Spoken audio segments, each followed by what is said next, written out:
had been anyway at Harvard in graduate school, and he, I think, adored Kurt and really sort of followed and wanted to know more about Dresden, and did go back there and teach and is really interested in talking to German, those who survived, who yet alive from that war, talking to others who remember that war and who remember the city, because the city has completely changed now from what it was, of course. Well, they tried to as faithfully as they could rebuild the Frauenkirche. Yeah, he thought that church should have been left down. He didn't think, he did not like that church. That was the only bad thing he ever said about it. He did not like the church. But he didn't like the church, period. And I mean, he was skeptical about religion. But I didn't ever push him on that, so I don't know why he did not like that church. But he said he thought it should have been left the way it was. I can't tell you why. I don't know. That's a good question, so those are good ones. No one has ever asked me about his mom and the significance of that on Mother's Day. It's a huge question. I think it's very important indeed. Yeah. Anybody else? No. I just started reading some things that he wrote. I became interested in him, and I'm kind of reading between the lines. Did he have kind of a cynical view of people and the world, and balanced by the sense of humor that he had? Yeah. It's cynical, or at least satiric.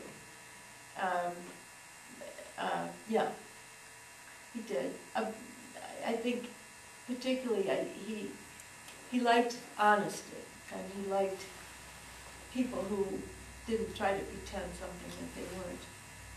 So hypocrisy was kind of in his... It just kind of blows me away that I went to Iowa City about the same time that he was there, and I remember we used to call them the Tin Huts, and the Writers' Workshop was right by the Memorial Union, right. And people used to leave their short stories in this little cubbyhole thing, right. And I used to get them and read them. Oh, you did? Oh, that's a hoot. And I had some friends that were, I think they were in the Master of Fine Arts. I had one friend that was in the art school there, but I used to read those stories, and I always thought, I wonder if I could write something like this. Oh, kidding. Yeah, so it just kind of blew me away, because it was, I'd say, about 15 years ago that Kurt Vonnegut came to what is Marycrest in Davenport. I'm from Davenport. Yes, right. And so at that time I was dating this guy, and he was from the East, and he was always talking about how this was a wasteland and there was no cultural things here. And I says, well, I've heard of this Kurt Vonnegut. I'm going to go listen to him talk. And he said, well, I got to play racquetball. And I says, I'm telling you something, I never want to hear you say that this is a cultural wasteland. But I'll never forget that. He made the room was filled, but he really made an impression on me. I can't tell you what he said, but it was just his energy. And he was a great entertainer. He loved to make people laugh, and to make fun of himself. But he really did like Iowa a lot.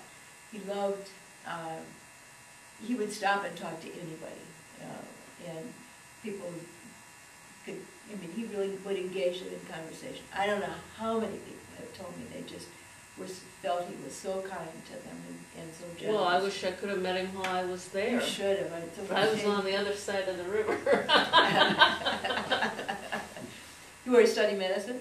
I was studying pharmacy. Yeah.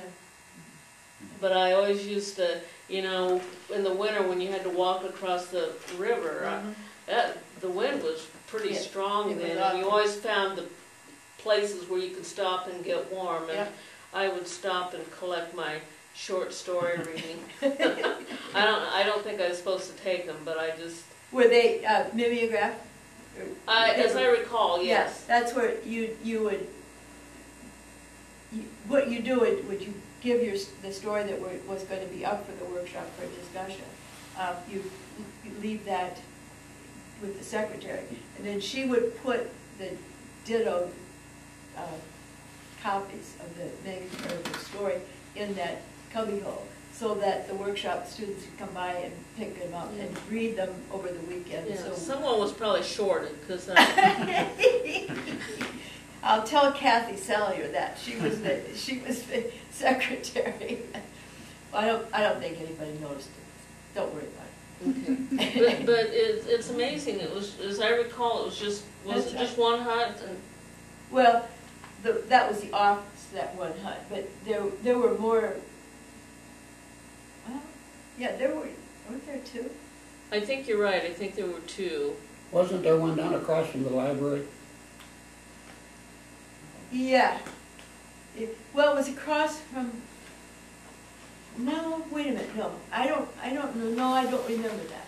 I'm not saying no, there wasn't, but I don't remember that there were Quonsets by the library. This was on. Was it Iris? Came down the hill. Yeah, it came down the hill. You came down the hill, and then the north entrance to the Memorial Union, it was across, it was just across the sidewalk. Not far from the bridge that goes across. Correct. Yeah. Yeah. I think I have I can't remember if it's in this book, a picture. I had a photograph of the Quonsets, and I. It was rusty, as I recall. Oh, it was hot.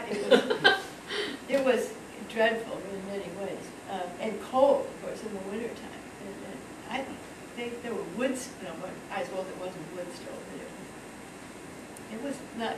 It's just the same thing. I mean, you know, after the flood, they brought a lot of the artwork from Iowa City to the Figge, and I went down to see the artwork, and I'm like, this thing was sitting on campus, and I never even knew about it, the Jackson Pollock painting. And I'm like, I mean, it's a wonder they even graduated me. I was so dumb. I never, you know, knew all this stuff was going on. Yeah. They kept the Pollock at one time in the, I can't think of the name of the building.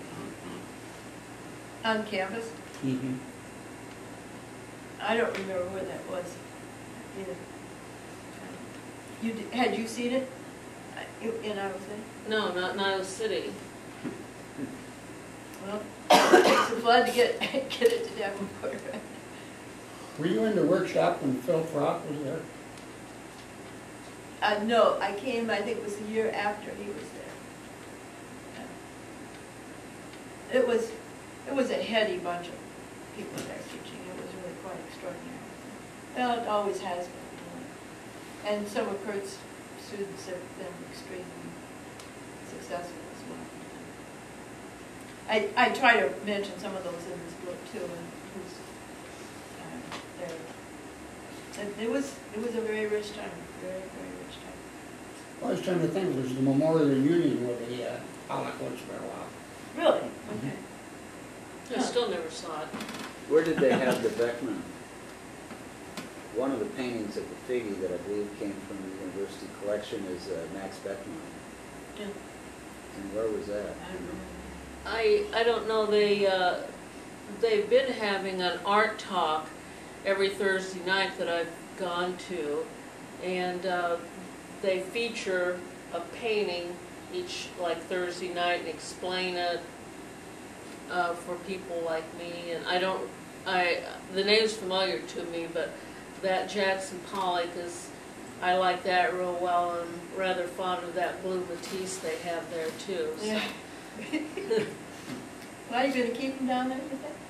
Well, eventually, aren't they going to rebuild these buildings? And That's going to be a long time now, given yeah. the budget of Iowa. But you know, when I went to school in Iowa City, that first year I went to school, down there where the Hansher Auditorium was, that was nothing but a swamp.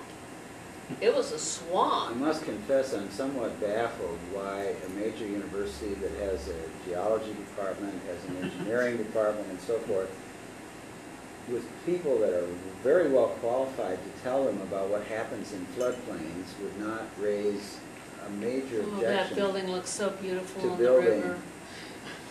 Well, maybe it looked nice, but, you know, You know, people We see think what about happens there. aesthetics and always think, oh, this can't happen. It's right up to the bank right Yeah. now, even today. That's, I mean, if a university can't do it right, how can you expect the rest of society to, well, they're not gonna rebuild the art gallery there anyway.